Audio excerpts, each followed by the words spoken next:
Ever heard someone super confident give terrible advice? That's often the Dunning-Kruger effect at work.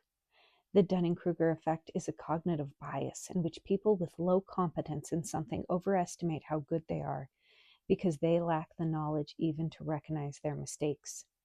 Meanwhile, those who are truly competent underestimate themselves since they know how much more there is to learn.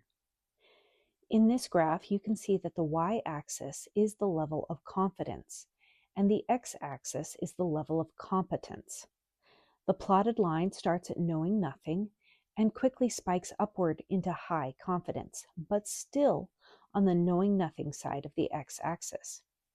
These individuals overestimate their skill levels, fail to recognize the genuine skill and expertise of other people, and fail to recognize their own mistakes and lack of skill. These individuals are the ones who say things like, "I did the research, I know," or "just trust me on this." As they gain real competence, their confidence quickly drops as they realize they don't know as much as they think they do. Then they move towards actual competence. Now, on the flip side of this, true experts tend to underestimate themselves. Their confidence levels are lower than competence, and these are the people who gauge their comments with phrases like, "It is my understanding that," or "I could be wrong, but I think."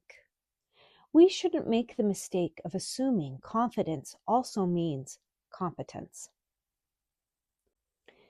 Metacognition refers to the ability to step back and look at one's behaviors and abilities from outside of oneself.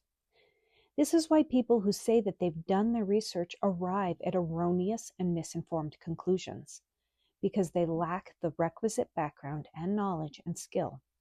They aren't able to recognize their own gaps in knowledge.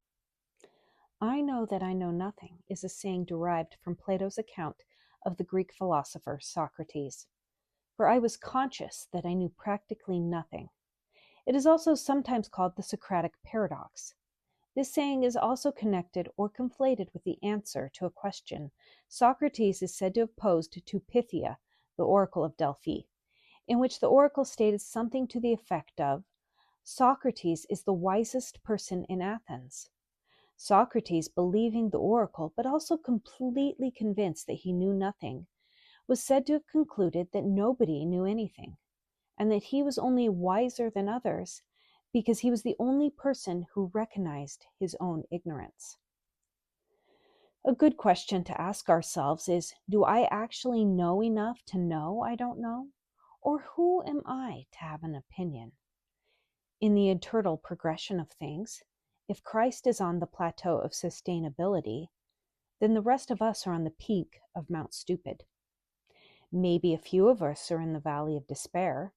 However, most of us are overestimating our knowledge and our abilities,